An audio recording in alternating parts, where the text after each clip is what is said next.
caminos de tiza, abriendo surcos este oficio. ¿Cómo les va? Aquí estamos para desarrollar el tema de hoy. Tenemos una entrevista con Juan Savia, que es autor de Matemática está en la sopa. Bueno, ya les di un indicio.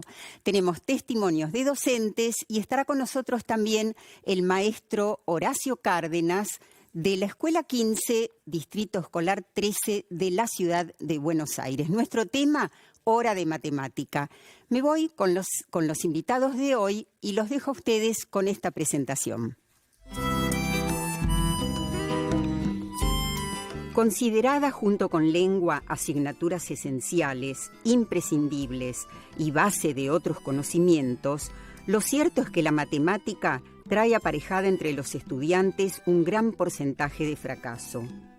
¿Será por abstracta?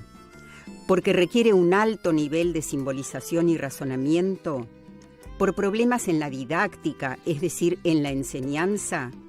¿Qué etapas diferentes atravesó en la escuela y cómo se aprende en la actualidad?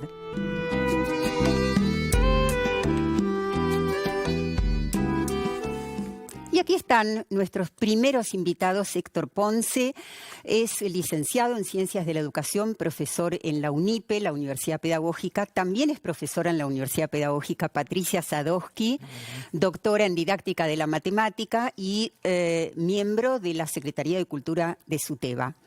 Bueno, bienvenidos.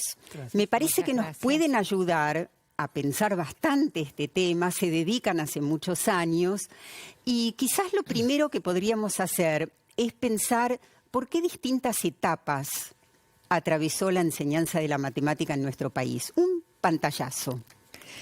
Bueno, no sé si diría estrictamente en nuestro país o somos parte de movimientos que son un poco más generales. Podríamos decir que hace bastante tiempo la función de la escuela era una función, sobre todo la función de la escuela primaria, era una función de preparar para la vida cotidiana y claramente las cuentas, los cálculos eran un objetivo central de la escuela para dentro de la escuela y para fuera de la escuela. O sea, la sociedad entera colaboraba con ese objetivo, ¿no? Y sí, te tomo la tabla del 4. Exacto, te tomo la tabla, hacemos las cuentas, practicamos las cuentas.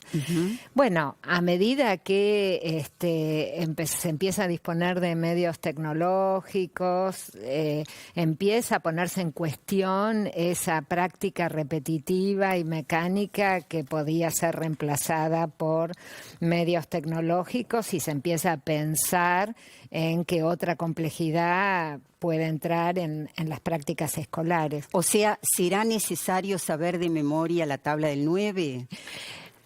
Por ahí sí, pero ¿cómo? O solo será necesario saber eso. Claro. ¿Qué otras cosas se podrían incorporar?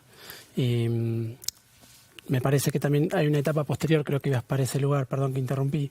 Sí. Hay una etapa en la que se podría caracterizar un intento de formalizar un poco más la matemática. Hay una reforma entre los años 60, 70 en nuestro país, en otros países un poquito antes, donde hay un giro hacia un formalismo sobre el lenguaje, un trabajo sobre conjuntos, y un poco lo que eso provoca es ocultar lo que nosotros decimos la cocina de la matemática, los intentos, los ensayos, las formas de probar, y una etapa última, digamos, o más o menos en la que vamos ahora. Sí. ¿Te parece? ¿Estás de acuerdo? Sí, totalmente. Ahora, Patricia, sí. Hubo un momento en el que fue prioritaria la memoria por sobre el razonamiento y después algo así como un bandeo. ¿Era más importante razonar y no hacía falta aprender nada de memoria? Sí, pero no revisamos mucho eso, ¿no? Porque en realidad la memoria es una herramienta esencial para el aprendizaje. El tema que nos preguntamos, y un poco es lo que esbozaba Héctor recién, es cuáles son las condiciones en las que algo se aprende y entonces en qué medida se accede a cómo se producen las ideas, a qué problemas responden, para qué sirven y digamos, y un poco transmitirle a los chicos y a los jóvenes la convicción de que la matemática se puede desarmar, se puede explorar, se puede conjeturar y las ideas se inscriben en otras ideas y en ese contexto es necesario conocer algunas cosas de memoria para poder producir otras, digamos. Y ¿no es cierto? ya que hablaste de problemas, también creo que en los problemas hubo cambios enormes, ¿no? Yo recuerdo que la famosa regla de 3, simple, compuesta, se hacían problemas que eran todos iguales y lo único que cambiaba eran las cifras. Claro.